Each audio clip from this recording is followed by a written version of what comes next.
In the first 7 minutes of Reacher, the show never tells you that Jack Reacher is dangerous. It shows you he is. The boots, the blues, the fact a guy with a gun is more terrified than the guy in the zip ties. So let's break down exactly how the show makes Jack Reacher look massive, mysterious, and not to be messed with, all before he says a single word.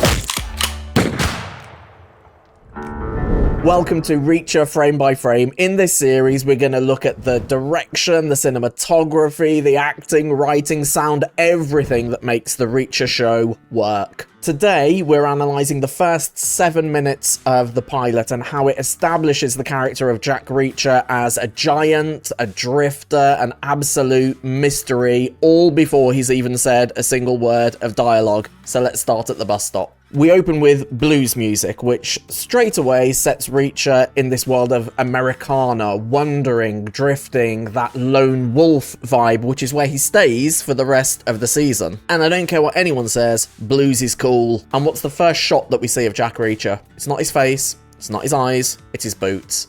Big, heavy, solid, massive boots. And even the sound design really leans into this. They plant down and they're heavy. It's not a light sound, it's a heavy sound. They are very clearly signposting to us, this is a massive bloke. Then we get a wide shot of Reacher and he is alone in the frame. This is the first shot that shows him as a lone wolf. It's a clean shot, he's alone, there's no one else around him, which suggests the loner. And then he's decisive. He scans the area once, moves on. No hesitation. This is a guy who means business. And then we see him walking down the highway and a truck goes past. That truck isn't accidental. That is a visual measuring stick to again show us the scale of this person. He's the same size as the truck, even though he's standing in a dip. He's massive. So at about 1:32, we see an over-the-shoulder shot of Jack Reacher looking at the sign that says, "Welcome to Margrave." And this is important. This is about 30 seconds into meeting the main character in this series. We still haven't seen his face, his eyes, anything. We've had a wide shot, we've had 2 shots of his boots, and we've had a soft focus over the shoulder shot. What does this say? It tells us you don't just get to meet Jack Reacher, he has to be revealed. They're building the mystery of this character, it's done very well. Then we get to the diner, and this whole scene is done to show Reacher's strength, his dominance, his authority, and again, his size. Look at how they frame the shot of the boyfriend when he's confronting Reacher. Reacher is very close to the camera. He's very close to us. His shoulders are basically filling the entire shot, while the bullying boyfriend is very far away in the distance. So that the camera's close to Alan Ritchson, who's playing Reacher, and it's on a wide-angle lens to make him look even bigger in the frame, but that also makes the boyfriend, who's further away from the camera, look even smaller. So it emphasizes the scale of Alan Ritchson. And the wardrobe that they're wearing does the same job. The clothes that the boyfriend is wearing are looser fitting, they're baggier, they make him look smaller. And when you see the jacket on Jack Reacher's shoulders, it's basically busting at the seams. And it's probably the biggest jacket that wardrobe could find, and yet it is still almost too small for him. Storytelling 101, man. This guy is huge. At around the 2-minute mark, we finally see Reacher's face, and this is the perfect introduction to this character. The camera movement is bang on, the acting performance is bang on, so we have a dolly from right to left.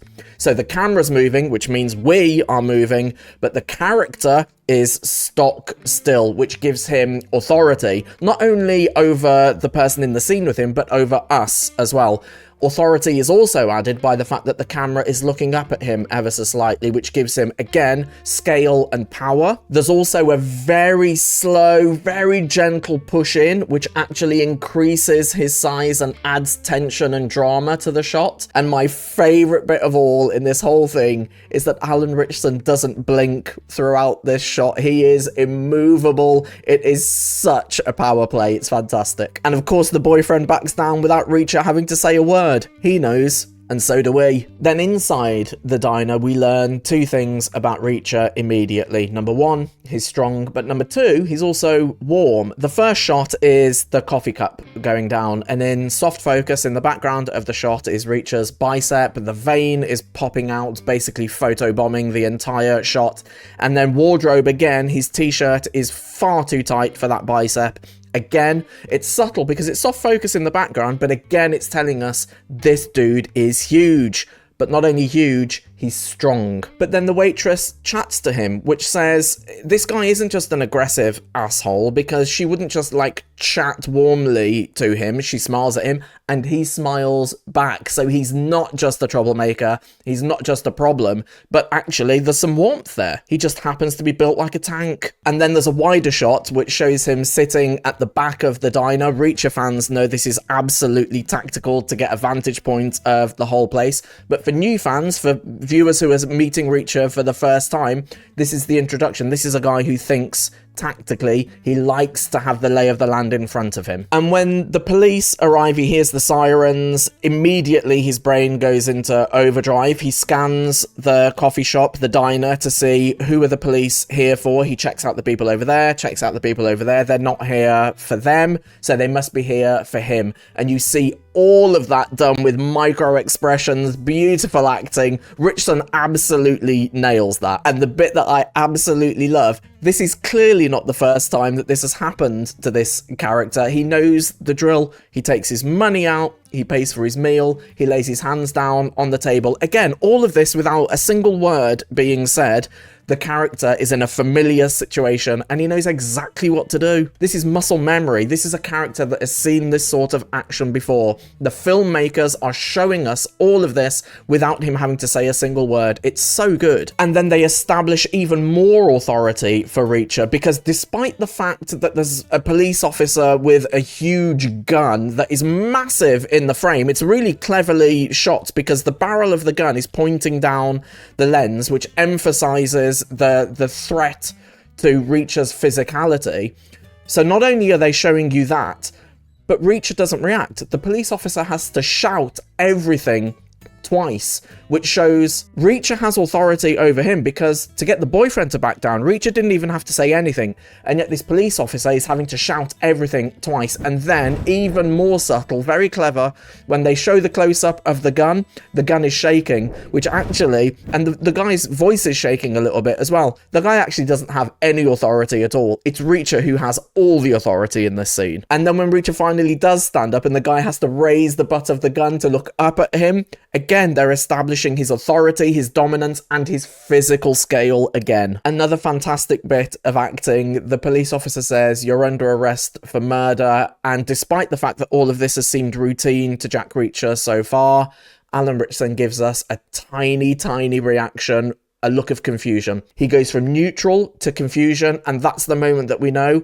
actually, this might be a familiar situation, but this guy didn't do this. There's a nice moment when they first get into the police station where there's a wide 3-shot of the two officers and Reacher, and they're pushing him to go through the door, saying you can go faster than that, and he shows again his authority. He not only doesn't go faster, he completely stands still, he stands strong, and the other two officers, hands on guns, defensive, and also quite hunched. So again, who really has the power in this situation?